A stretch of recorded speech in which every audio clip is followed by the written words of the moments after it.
Good morning students. आज हम जिस टॉपिक के बारे में डील करेंगे वो है एक्सक्रीशन, और excretion is the last topic of the chapter name life process in class 10। ठीक है, और एक्सक्रीशन जो है ये बेसिकली रिमूवल है मेटाबॉलिक वेस्ट का।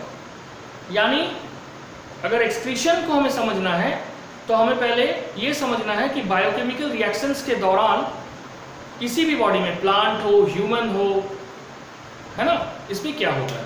तो लिखेंगे during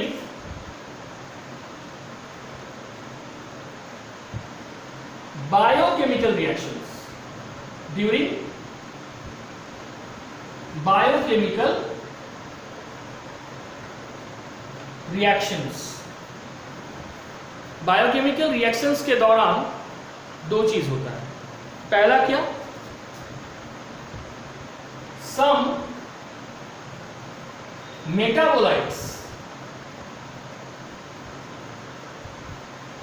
are produced which may be toxic, ये टॉक्सिक भी हो सकता है, if retained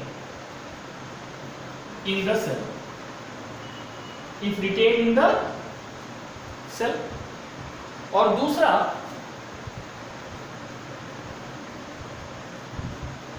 water and salt concentration may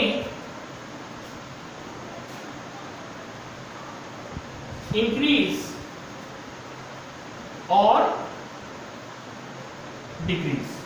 water और सॉल्ट का जो कंसंट्रेशन है ये इंक्रीज भी हो सकता है और डिक्रीज भी हो सकता है।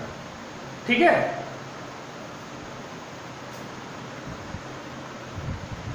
The two important homeostatic processes, है ना, which maintain the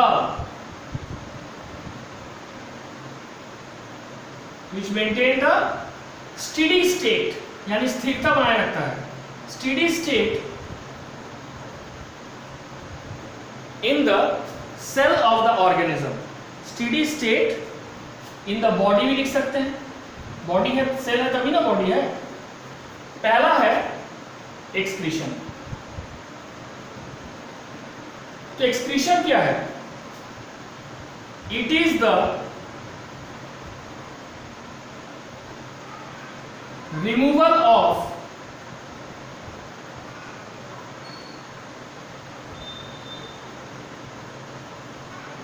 metabolic waste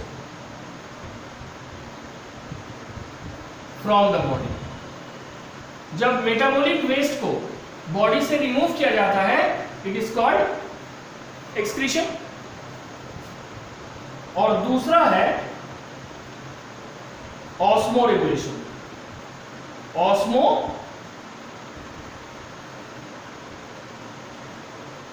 regulation, it is the process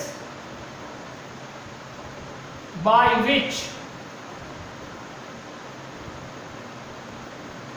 water balance and ionic balance of the body fluid is maintained। ठीक है, by which water amount and proper ionic balance is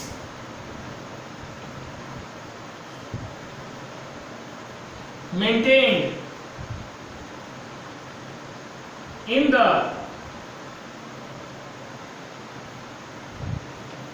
body fluid।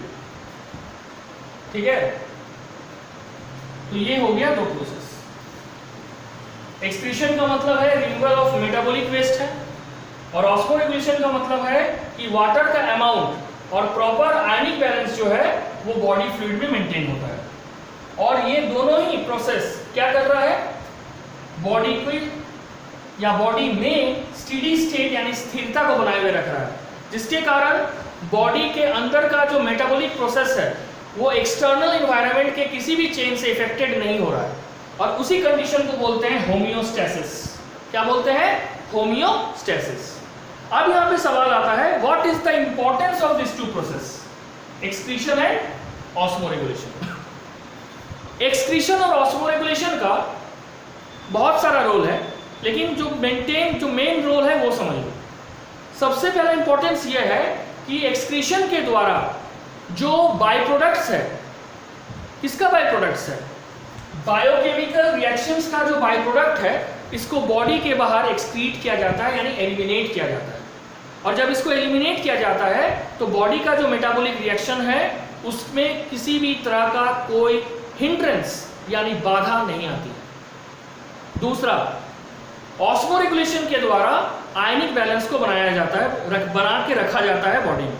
इससे फायदा क्या होता है, body में protein synthesis, enzyme activity, plasma membrane का synthesis, ये सब प्रॉपर वे में प्रॉपर टाइम में होता है विदाउट एनी हिंड्रेंस। तीसरा, अगर एक्सक्रीशन के द्वारा मेटाबॉलिक वेस्ट को हम बॉडी से बाहर नहीं निकालते हैं and it remain in the cell, ये सबसे पहले तो हमारे सेल को डैमेज करेगा। दूसरा, एंजाइम का जो एक्टिविटी है उसको परमानेंटली या टेम्पररी स्टॉप कर देगा, इसको हम बोलते हैं एंजाइम इनहिबिशन। एंड फाइनली हमारे बॉडी में जो भी मेटाबॉलिक रिएक्शंस है उसको वो हिंडर करेगा यानी बाधा पहुंचाएगा। तो ये एक बहुत बड़ा प्रॉब्लम है, ठीक है। तो ये सब हो गया 3। अब ये जो ऑस्मोरेगुलेशन है, ये जब हमारे बॉडी टेम्परेचर को भी मेंटेन करता है क्योंकि वाटर बैलेंस है, प्लस ये हमारे बॉडी फ्लूइड के पीएच को मेंटेन करता है। हमारा जो पीएच है यूरिन का वो 4.5 से 8 के बीच होता है, ना इससे ज़्यादा ना इससे कम। तो ये किसके कारण होता है, it is due to excretion and osmoregulation, ठीक है। अब इसके बाद हम लोग पढ़ेंगे एक्सक्रीशन इन प्लांट्स। तो यहाँ तक समझ आ गया कि एक्सक्रीशन और ऑस्मोरेगुलेशन क्या क्या रोल है। पहला रोल क्या था कि ये बॉडी में जो मेटाबॉलिक एक्टिविटी है उसको हिंडर होने से बचाएगा। दूसरा है कि जो आयनिक बैलेंस बना हुआ रहेगा तो ये प्रॉपर आयन के बैलेंस को बना के रखेगा, प्रोटीन सिंथेसिस होगा, एंजाइम एक्टिविटी प्रॉपर ढंग से होगा, है ना, प्लाज्मा मेम्ब्रेन का प्रॉपर एक्टिविटी होगा और उसका प्रॉपर मटेरियल का सिंथेसिस होगा। उसके बाद क्या था कि it regulate the water content of the body fluid, ये वाटर कंटेंट को बॉडी फ्लूइड में बना के रखेगा, जो बहुत ही जरूरी है हमारे बॉडी में सॉल्यूट पोटेंशियल और बॉडी फ्लूइड के वॉल्यूम को बनाए रखने के लिए। और लास्ट हम क्या बोले, ये पीएच को बॉडी फ्लूइड का मेंटेन करके रखता है। जैसे यूरिन, इसका पीएच क्या होता है, 4.5 एंड 8 के बीच होता है। और इसका बेसिक कौन है, मेन कारण कौन है, एक्सक्रीशन एंड ऑस्मोरेगुलेशन। तो अब हमारा मेन फोकस होगा नेक्स्ट एक्सक्रीशन इन प्लांट्स।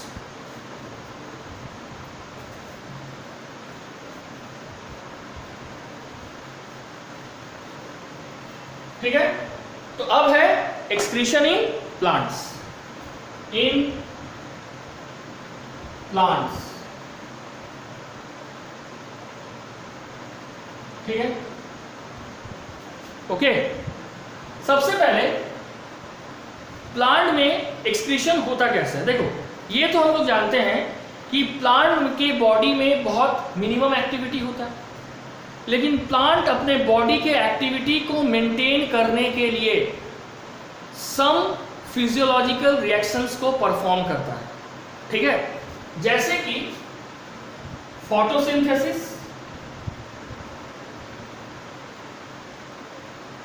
और दूसरे तरफ रेस्पिरेशन, ठीक है।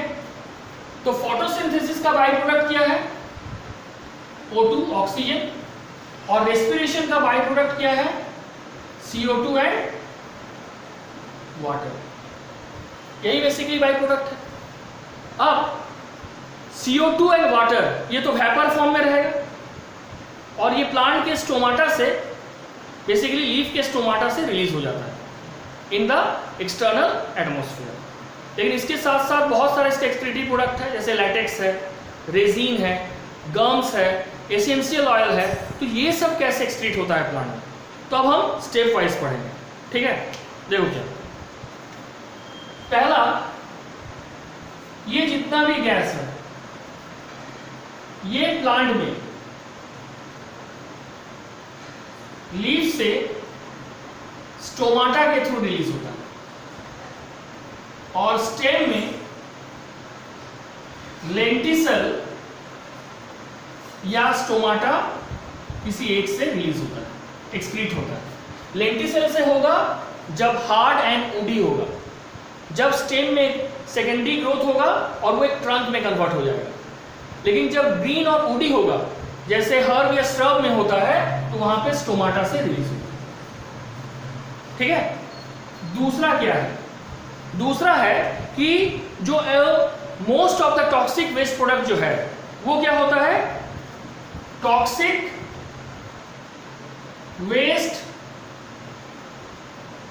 प्रोडक्ट जो है प्लांट का, वो किसमें स्टोर होता है, टॉक्सिक वेस्ट प्रोडक्ट जो है it is stored in dead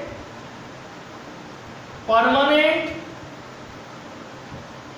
tissue. और डेड परमानेंट टिश्यू को क्या बोलते हैं,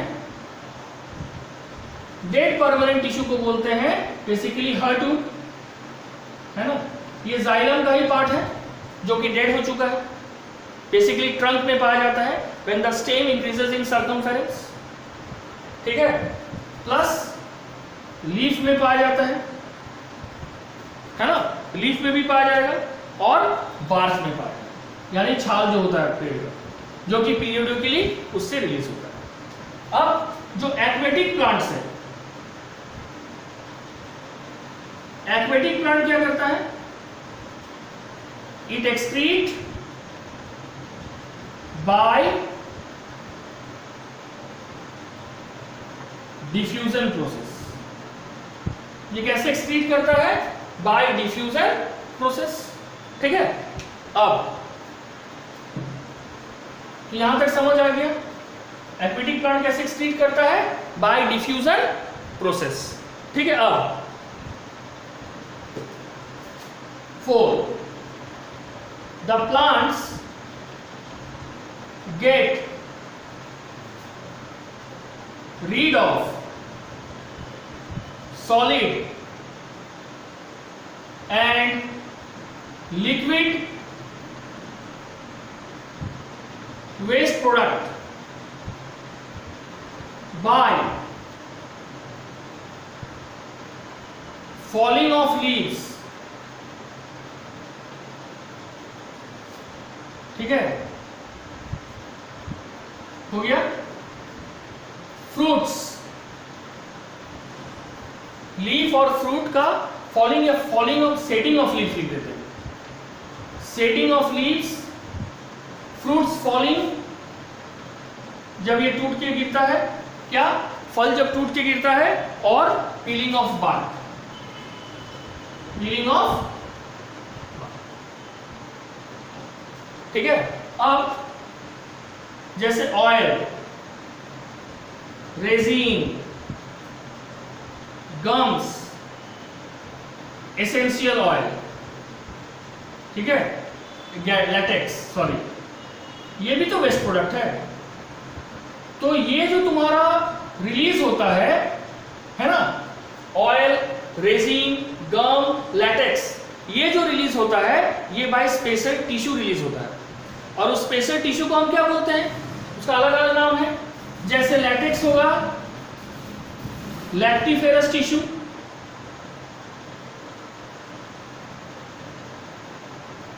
ठीक है, लैटेक्स किससे होगा, लैक्टिफेरस टिश्यू। उसी तरह से रेजिन होगा रेजिन डक्ट से, गम किससे होगा, म्यूसिलेजिनस डक्ट से, म्यूसिलेजिनियस डक्ट से, और ऑयल होगा ऑयल ग्लैंड से। ठीक है, तो ये हो गया प्लांट में। अब हम लोग आते हैं एनिमल में। ये तो समझ आ गया सॉलिड और लिक्विड वेस्ट को प्लांट कैसे रिलीज करता है।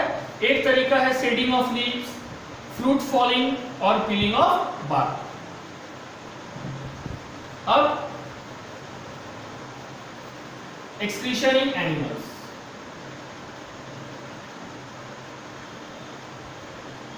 ठीक है, तो एक्सक्रीशन इन एनिमल्स में सबसे पहले हम आते हैं एमीबा में। ठीक है, तो एमीबा रेस्पिरेशन के कारण जो CO2 का प्रोडक्शन होता है इसको रिलीज करता है या एक्सक्रीट करता है by a process called diffusion. क्या प्रोसेस बोलते हैं? By a process called diffusion. ठीक है, लेकिन जो नाइट्रोजेनस वेस्ट है जैसे कि एमोनिया, यूरिया या यूरिक एसिड, नाइट्रोजेनस वेस्ट है। ठीक है, क्या है? नाइट्रोजेनस वेस्ट है एंड एक्सेस वाटर है, एक्सेस वाटर है, उसको एक्सक्रीट करता है by contractile vacuum, by contractile vacuum. दूसरा अर्थवॉर्म, अर्थवॉर्म एक्सक्रीट करता है by nephridia. Nephridia is the excretory organ in earthworm, sometimes also by skin। ठीक है, इसको क्यूटेनियस एक्सक्रीशन बोल सकते हैं। And the third is human में। ह्यूमन में क्या होगा? ये होगा किडनी। ठीक है, तो अब हमारा जो मेजर फोकस है वो है एक्सक्रीशन इन ह्यूमन।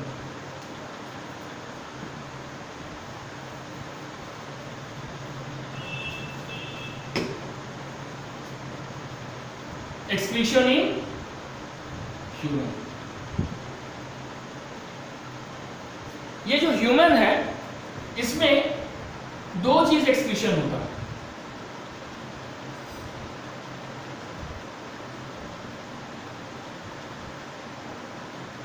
पहला CO2 और दूसरा यूरिया। पहला कार्बन डाइऑक्साइड और दूसरा यूरिया। CO2 जो है ये लंग्स के द्वारा एक्सक्रीट होता है। किसके द्वारा एक्सक्रीट होता है? लंग्स के द्वारा। और यूरिया जो है ये एक्सक्रीट होता है किडनी के द्वारा in the form of urine. ठीक है, या स्वेट भी हो सकता है कभी कभार। अब लंग्स से CO2 कैसे एक्सक्रीट होता है? जैसे ही हमारे बॉडी में ऑक्सीडेशन ऑफ फूड होता है, ऑक्सीडेशन ऑफ फूड होता है तो रिलीज क्या होता है? CO2 plus water. तो ये CO2 ही खतरनाक है। ये CO2 कहां पे आता है? From body tissue into the blood stream. Body tissue से कहा जाता है? ब्लड स्ट्रीम में जाता है। ब्लड स्ट्रीम से और ब्लड स्ट्रीम के द्वारा ये कहा जाता है? लंग्स में। Transfer into lungs. लंग्स क्या करता है? जब हम रेस्पिरेशन के दौरान एक्सहेलेशन करते हैं, exhalation means expelling out the air, तो CO2 goes out of the body। ठीक है, समझ आया? देखो फिर से एक बार बता दे रहे हैं। ये CO2 रिलीज हुआ ऑक्सीडेशन ऑफ फूड से के दौरान, क्या रिलीज हुआ? CO2 plus water. ये CO2 बॉडी टिश्यू से ट्रांसफर हुआ, कहां पे? ब्लड स्ट्रीम में। ब्लड स्ट्रीम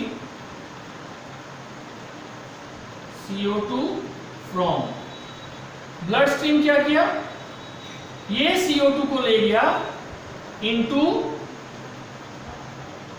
लंग्स,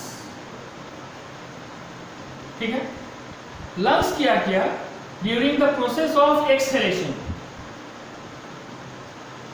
या जिसको बोलते हैं एक्सपीरेशन, ये CO2 को बॉडी से रिलीज किया during respiration. That is a part of respiration called expiration or exhalation. अब यूरिया के बारे में, यूरिया बनता कैसे है? जब एक्सेस प्रोटीन लीवर के पास जाता है, it convert it into urea.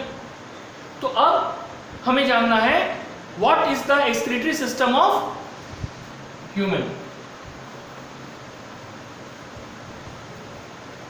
ठीक है। अब हम लोग पढ़ेंगे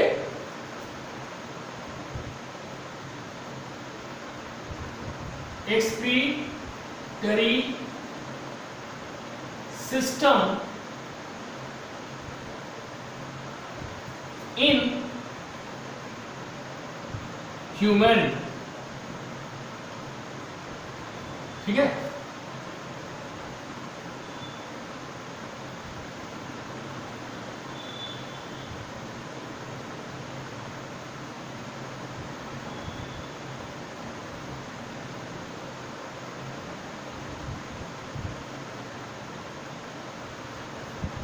सबसे पहले एक्सक्रीटरी सिस्टम में है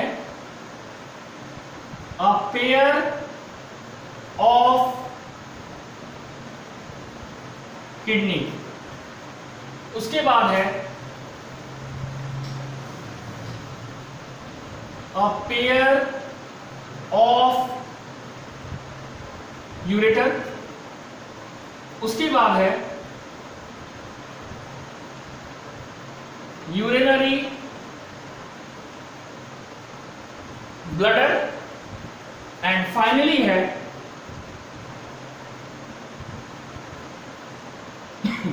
यूरेथ्रा, ठीक है। अब हम एक के बाद एक स्ट्रक्चर को डिफाइन करेंगे। सबसे पहले है अ पेयर ऑफ किडनी, ठीक है। देखो, जो एक्सक्रीटरी ऑर्गन है उसमें सबसे पहले कौन आएगा? किडनी।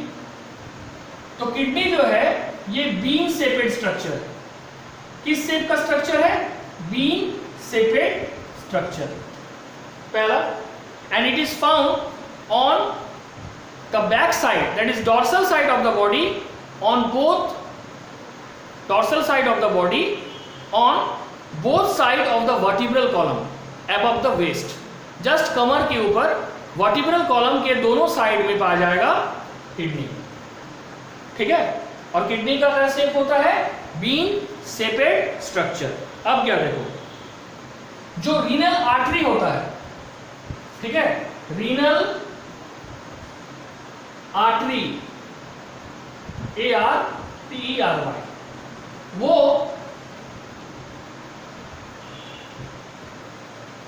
किडनी में इम्प्योर ब्लड को लाता है, किडनी उसको फिल्टर करता है, ब्लड को प्योर करता है, और तब किडनी से प्योर ब्लड को बॉडी के बाकी पार्ट में ले जाता है रीनल वेन।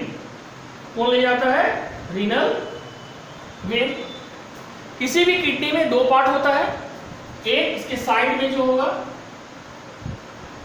वो हो गया रीनल कॉर्टेक्स, और ये जो डिप्रेशन है इसको हाइलम कहा जाता है, और यहां पे इस तरह से एक फनल होता है, फनल शेपेड स्ट्रक्चर है जिसको बोला गया रीनल पेल्विस। ठीक है।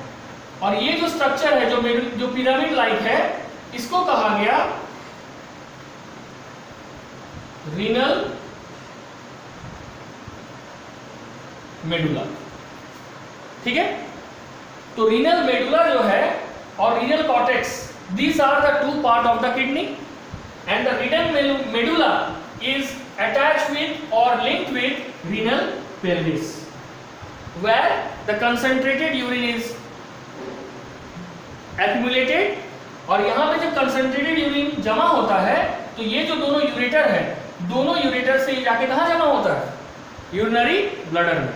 और यूरिनरी ब्लडर में आने के बाद यूरेथ्रा के थ्रू ये वॉइड आउट होता है, मतलब हमारे बॉडी से रिलीज होता है। और उस प्रोसेस को बोलते हैं, जब ये वॉइड आउट होता है, वॉइडेड आउट होता है, तो उस प्रोसेस को बोलते हैं मिक्ट्यूरेशन। मिक्ट्यूरेशन, ठीक है। तो ये हो गया एक्सक्रीटरी सिस्टम इन ह्यूमन। अब ये जो किडनी, बेसिकली यही है main excretory system of the human का सबसे main part. How it performs excretion? तो किडनी के स्ट्रक्चरल और फंक्शनल यूनिट को कहा जाता है नेफ्रॉन। तो अब हम स्ट्रक्चर जो स्टडी करेंगे दैट इज कॉल्ड नेफ्रॉन। ठीक है, यहां फिर एक बार बता देते हैं मिटाने के पहले कि किडनी में फिल्ट्रेशन होगा, यूरिन का फॉर्मेशन होगा। यूरिन कहां पे जमा होगा? रीनल पेल्विस में। रीनल पेल्विस से जो यहाँ पे यूरेटर है, दोनों साइड से जो यूरेटर है, ठीक है, ये बना दे रहे हैं यहाँ भी पूरा। ये हो गया रीनल कॉर्टेक्स RC, और ये बना रीनल मेडुला। इसकी यहाँ पे माउथ ओपन रहेगा इस तरह से, इसको बोला जाता है मेडुलरी एपिसिस। यहाँ से यूरिन यहाँ पे कंसंट्रेटेड होगा, जमा होगा, और यहाँ पे यूरेटर के थ्रू यूरिनरी ब्लडर में आएगा, और यूरिनरी ब्लडर से फिर यूरेथ्रा के थ्रू ये वॉइड आउट होगा, यानी एक्सक्रीट होगा। और इस प्रोसेस को बोलते हैं मिक्ट्यूरेशन। ठीक है, अब हम लोग पढ़ेंगे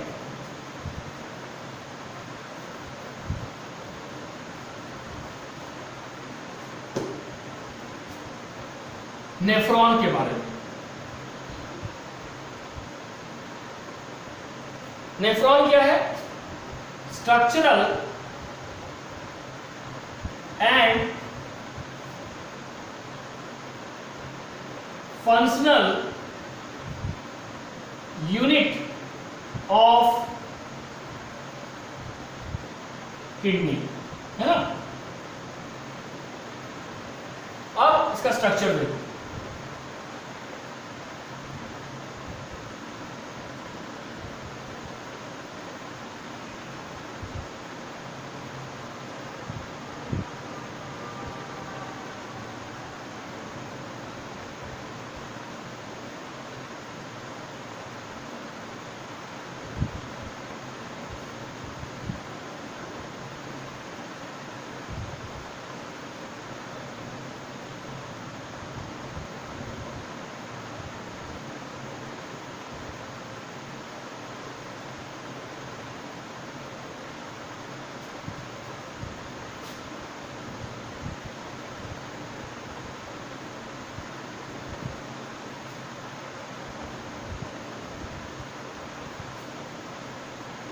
ये नेफ्रॉन का पूरा पार्ट है।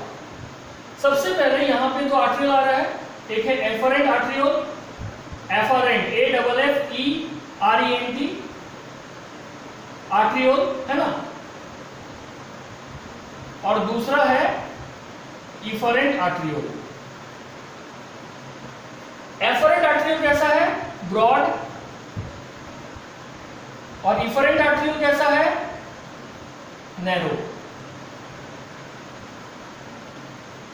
जो एफरेंट आर्टरियोल है, इससे क्या आ रहा है नेफ्रॉन में? Impure blood. और जो इफरेंट आर्टरियोल है, इससे क्या बाहर निकल रहा है? Pure blood. अब ये ब्लड आ कहां रहा है? टफ्ट ऑफ कैपिलरीज में। एक प्लेक्सस नेटवर्क बना हुआ है कैपिलरीज का, जिसको क्या बोला जाता है?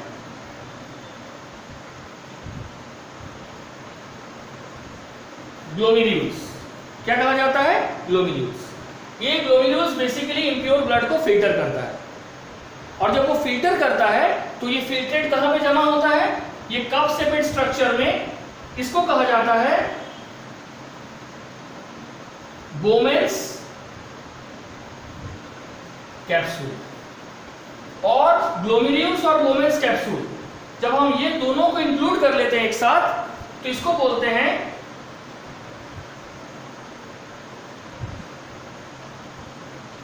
मैलफिजियन ट्यूब्यूल। इसी मैलफिजियन ट्यूब्यूल में ये फिल्ट्रेट जमा होता है। जो फिल्ट्रेट यहां पे जमा होता है इसको बोलते हैं ग्लोमेरुलर फिल्ट्रेट। अब देखो होता क्या है कि एफरेंट तो चौड़ा है और इफरेंट संकुचित यानी नैरो है, तो जिस हिसाब से ब्लड यहां पे आता है उसी हिसाब से ब्लड एफरेंट से पास आउट नहीं हो पाता है। एज अ रिजल्ट इस ग्लोमेरुल्स में एक्सेसिव प्रेशर क्रिएट होता है ब्लड का, और जिसके कारण जहां पे यहां पे सिर्फ वेस्ट आना चाहिए था, अब यहां पे वेस्ट के साथ न्यूट्रिएंट्स और आयंस प्लस एसेंशियल वाटर भी जमा हो गया, जैसे कि फैटी एसिड, एमिनो एसिड, ठीक है, उसके बाद potassium ion, sodium ion, calcium ion, ये सब जमा हुआ, क्लोरीन और वाटर। जो कि वाटर का पार्ट होना चाहिए था वो फिल्ट्रेट का पार्ट हो गया। नॉर्मली एक दिन में पूरे डेज में 180 लीटर यूरिन हमारे बॉडी में बनता है, लेकिन हमारे बॉडी से जो वॉइड आउट होता है वो सिर्फ 1.5 to 2 लीटर होता है। तो फिर सवाल है ये कैसे संभव है कि बन रहा है 180 लीटर और रिलीज हो रहा है 1.5 to 2 लीटर? इसका जो बेसिक रीजन है वो है ये पार्ट। इसको बोलते हैं रीनल ट्यूब्यूल। ये क्या करता है कि जो वेस्ट है, इस वेस्ट को छोड़ के जो essential ions, nutrients and water है उसको रीअब्सॉर्ब करता है, एंड रीअब्सॉर्ब करके उसको वापस ब्लड में भेज देता है। ठीक है, कैसे भेजता है? इसके चारों ओर ब्लड कैपिलरीज जुड़ा हुआ रहता है।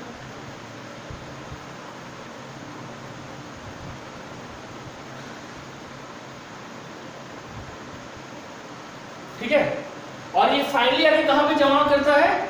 कलेक्टिंग डक्ट में। कहां पे जमा करता है? कलेक्टिंग डक्ट में। एक किडनी में अप्रोक्सीमेटली 1 मिलियन नेफ्रॉन है, तो ये सभी नेफ्रॉन का कलेक्टिंग डक्ट जब आपस में ज्वाइंट होता है तो ये एक लार्जर डक्ट बनाता है, जिसको कहा जाता है डक्ट ऑफ बेलिनी।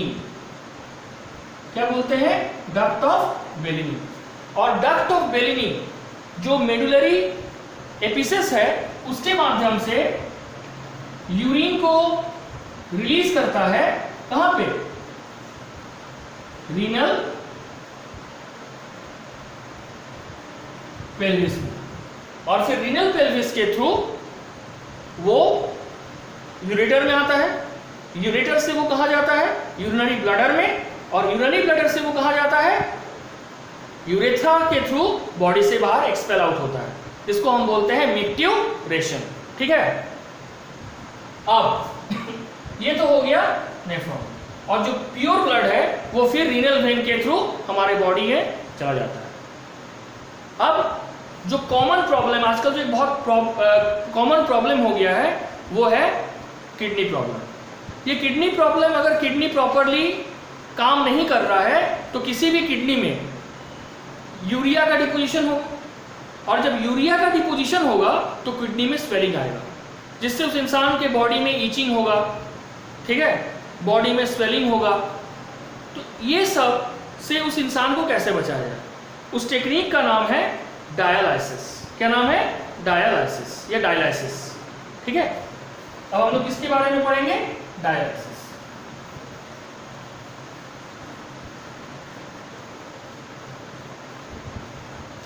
ठीक है, अब है what is dialysis? Dialysis, DIALYSIS।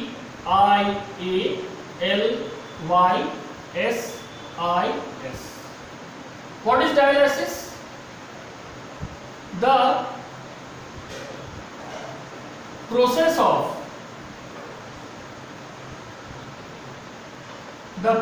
of separating waste,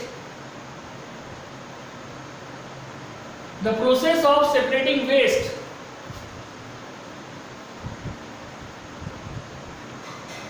from the blood is called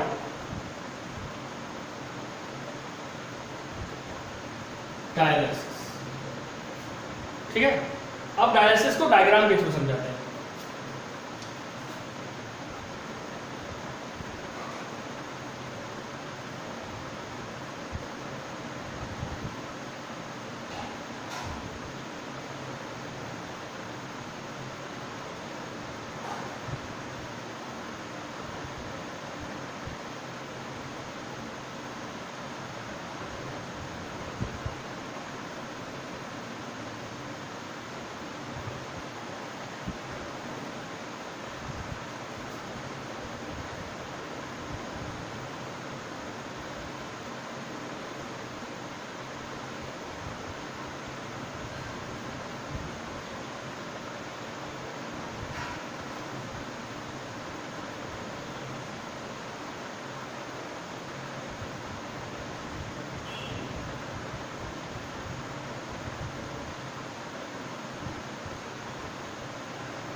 देखो, डायलिसिस में वेस्ट को ब्लड से सेपरेट कैसे किया जाता है ताकि बॉडी में फिर से दोबारा प्योर ब्लड का एंट्रेंस हो सके।